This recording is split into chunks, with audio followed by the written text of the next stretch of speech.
Yeah. Just a video on how I made this bungee for launching the Opterra. So you start with the standard roll of 4mm bungee cord from Hobby King. It's the red one. It's the lighter of the two, but I just use it doubled over. Let's take it out of the packet.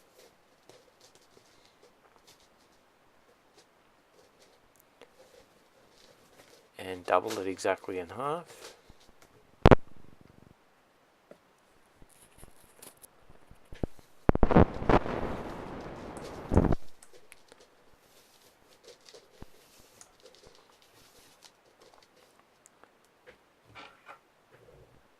Insert that through the carabiner.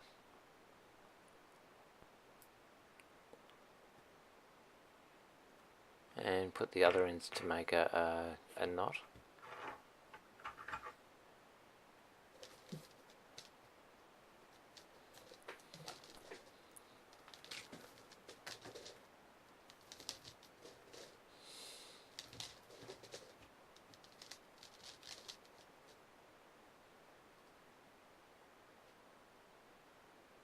Just snug it down.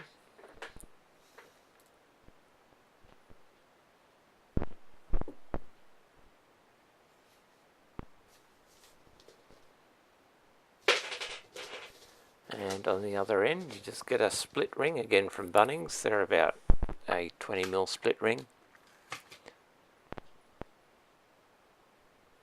And you just tie a knot. I've tried other methods, but just tying a knot is probably the easiest and simplest method. I did do something pretty fancy with hook, as you can see on eye bolts and wall plugs and sorts of things, but they always kept on breaking, so I came up with this. Just a simple knot, any old knot will do. Probably better if it's a reef knot, but a granny knot will do. It will probably come off once or twice, but you just retie it, so it isn't a major drama.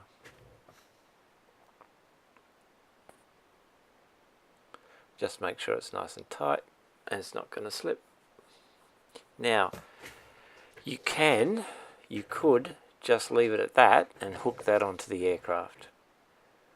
Okay, but in the interest of it coming off easily, what I do is I tie a length of fishing trace to it. It's just nylon trace. And I'm using a split ring and a fishing swivel. That's the trace wire. You use trace wire rather than fishing line, because I find that trace line doesn't tangle. It's usually thicker and it doesn't tangle as badly. So it's just 20 meters of trace line. It cost about $10 from a fishing store, maybe less actually, about $5 from a fishing store. So that's just fishing trace. It's about 40 pounds, I think.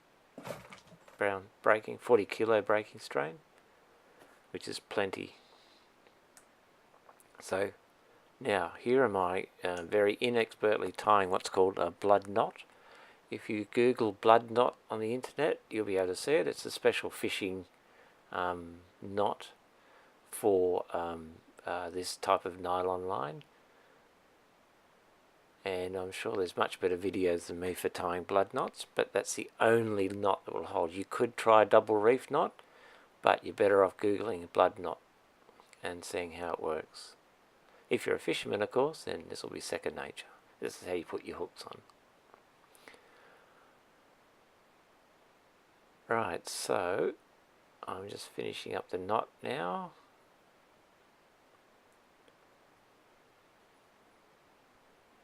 And that's the knot.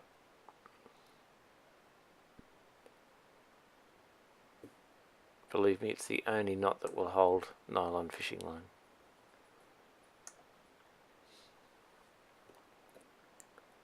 Okay, and then on the other end, once I've snugged that down, on the other end of the line, that's going to connect to your bungee. On the other end of the line, you put another 20mm split ring, which is annoyingly out of shot, but you can see it now.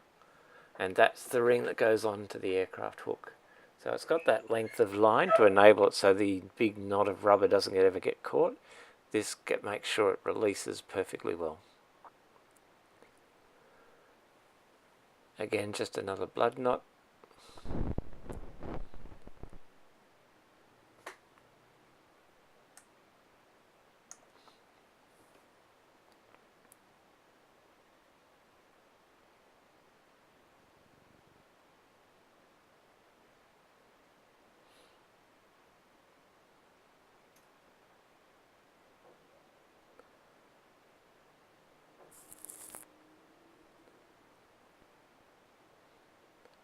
So that's me just finishing up the blood knot and snugging it down.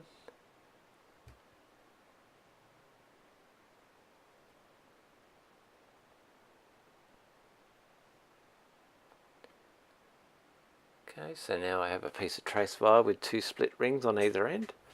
The smaller split ring, or you could still use the same one. You don't have to buy, I happen to buy some smaller ones as well, but you could use the same size. So you just twist that split ring onto the other split ring that's joined onto the bungee.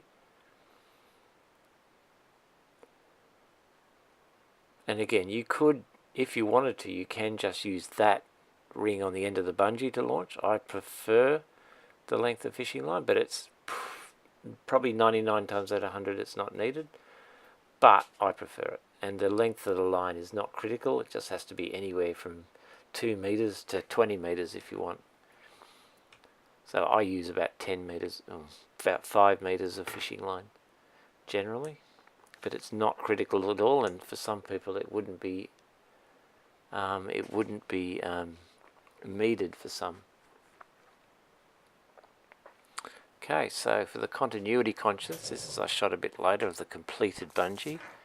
So that's how I carry it, with the stake and a small length of Velcro, double-sided Velcro, just to hold it in place so it doesn't all come apart, because it can get slightly tangled. That's the stake I use to put in the ground.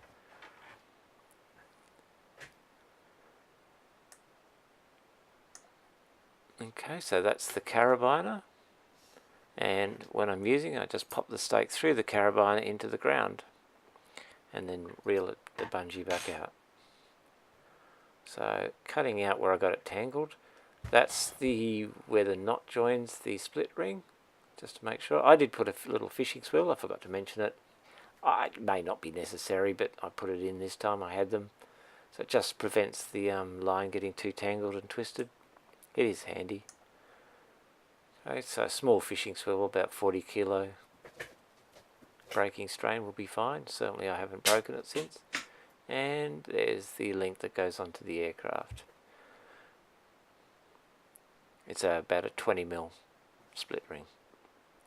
Now this is the detail of the hook I use on the Opterra. It's on the CG. I believe that it's better on the CG, or just slightly forward of the CG, rather than on the nose. I think it gives a bit of a nose up attitude. The aircraft comes off a lot cleaner. And it works very well. So it's just a piece of bent wire on a piece of plywood that's just glued down on the bottom, and that's it. And it's on the CG, and that's a Raspberry Pi camera you can see poking at the bottom. So we use that to take photos, but that's another story. So just coming up now, just going to show a picture of the aircraft, same one as the start, but just for a bit longer. So you can see the hook up to the aircraft. The motor is off at this stage. So when you release the aircraft, you turn the motor on and off it goes. You've got plenty of time, plenty of lift to turn the motor on. Yeah.